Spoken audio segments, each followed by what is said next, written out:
Bonjour Timothée. Bonjour Eric. Alors tu travailles dans une start-up qui s'appelle LifeEase. Est-ce que tu peux nous en dire un petit peu plus? Oui, bien sûr. Alors, j'ai cofondé LifeEase il y a un petit peu plus d'un an avec Martial et Johan.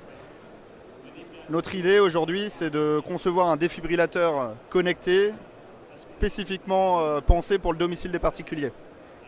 Alors, connecté pourquoi? C'est pour simplifier au maximum la maintenance et faire en sorte que le défibrillateur soit opérationnel à tout moment et surtout en cas d'urgence. Alors il est connecté comment ce défibrillateur? C'est de la 3G, du Wi-Fi?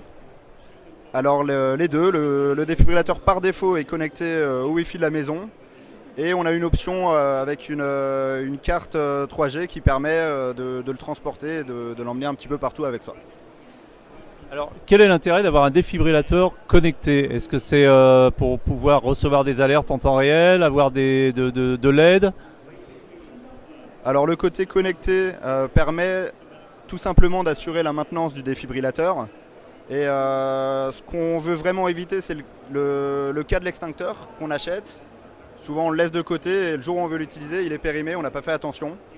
Avec le défibrillateur LifeEase, on veut absolument éviter ça. On le surveille en fait en permanence et on s'assure et on assure à nos utilisateurs qu'il fonctionne à tout moment et qu'il sera en état de marche le jour où on en aura réellement besoin.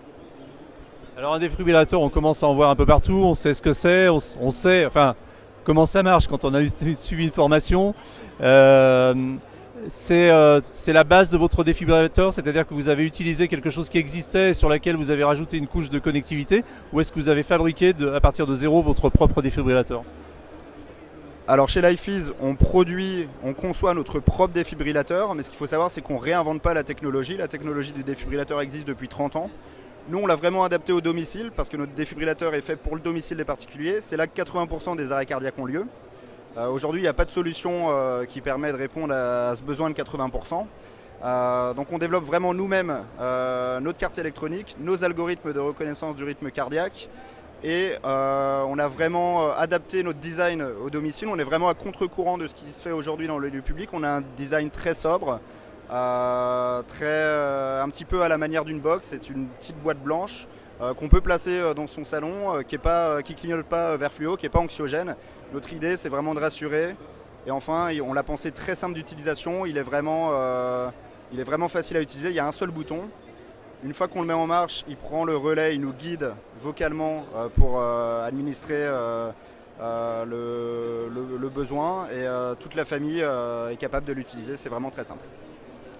Je suppose que pour fabriquer ce genre de produit, il faut répondre à un certain nombre de normes. Vous avez dû passer par des certifications.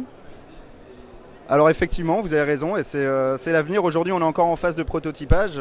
La prochaine étape, une fois qu'on aura terminé notre prototype, ce sera de passer les différentes certifications pour obtenir l'approbation de mise sur le marché avec le marquage CE pour le marché européen dans un premier temps. Donc pour le moment, le défibrillateur n'est pas encore commercialisé. Vous êtes en phase de certification. Vous avez un calendrier, il va sortir bientôt. Alors aujourd'hui, on est en train de chercher des fonds pour la fin de l'année. Donc la suite dépendra un petit peu de ce qu'on arrive à lever comme fonds. Aujourd'hui, on vise une mise sur le marché pour début 2018, fin 2017. Ça dépendra du temps de certification. En moyenne, c'est à peu près un an. Vous êtes combien chez LifeEase? Donc on est 3 cofondateurs, l'équipe a bien grandi depuis un an, aujourd'hui on est 8. C'est grâce à cette équipe qu'on a fondé nos premiers prototypes. On a une super équipe fantastique qui est vraiment impliquée dans le projet et on est ravis. Je suppose que pour développer ce type de projet, il faut des fonds parce qu'il y a pas mal de recherche et développement. Donc vous avez fait une levée de fonds déjà ou est-ce que vous êtes aidé par AXA? Alors aujourd'hui, on est en pleine levée de fonds. On est en train de rencontrer des business angels, des investisseurs pour une levée de fonds à la fin de l'année. Vous visez combien sur cette levée si c'est pas indiscret? On a un besoin d'1,5 million pour arriver jusqu'à la mise sur le marché. Et voilà, on recherche des investisseurs pour nous aider et pour nous accompagner dans cette belle aventure. Et vous êtes confiant? Ça va se faire? Enfin, vous avez des bons signaux de la part des investisseurs? On est très confiant, on voit beaucoup de monde et on est en train d'accélérer sur ce sujet-là. Très confiant. Donc on trouvera le produit une fois qu'il sera commercialisé, une fois que vous aurez fait la levée de fonds, on va dire 2018. Dans quel circuit de distribution? Sur Internet? Chez vous directement? Dans des boutiques? Dans des pharmacies? Alors déjà, on a un modèle un petit peu innovant par rapport à ce qui se fait aujourd'hui sur le marché en termes de défibrillateurs. Nous, on est sur un modèle d'abonnement et on n'a pas encore totalement déterminé nos circuits de distribution finaux, mais on travaille avec beaucoup d'acteurs, dont les mutuelles et assurances, pour ces circuits de distribution. Et justement, ce sera la dernière question. Quelles sont vos relations avec AXA et qu'est-ce qui justifie votre présence sur le stand AXA au salon Vivatech? Alors AXA, c'est un grand acteur de l'assurance. Ils nous ont proposé aujourd'hui, pendant ces 3 jours de Viva Technologies, d'exposer sur leur stand. Je pense parce qu'on a des synergies potentielles. Aujourd'hui, on n'a pas vraiment avancé avec AXA, mais dans les semaines qui viennent, ce sera l'occasion d'avancer un petit peu avec eux, je l'espère. Et toute dernière question, concrètement sur Vivatech, vous avez des contacts, vous avez des leads, ça vous a apporté des choses intéressantes? Alors effectivement, sur Vivatech, on rencontre vraiment beaucoup de monde de tous les horizons. On a des aides-soignantes qui sont venues nous voir, on a des fabricants pour l'assemblage de notre produit, des partenaires potentiels pour le côté technique, pour la distribution. C'est vraiment très riche.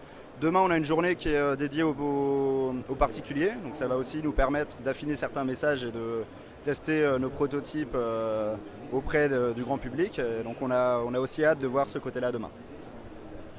Donc Lifease, c'est Lifeez et on vous trouve sur internet sur lifeez.com.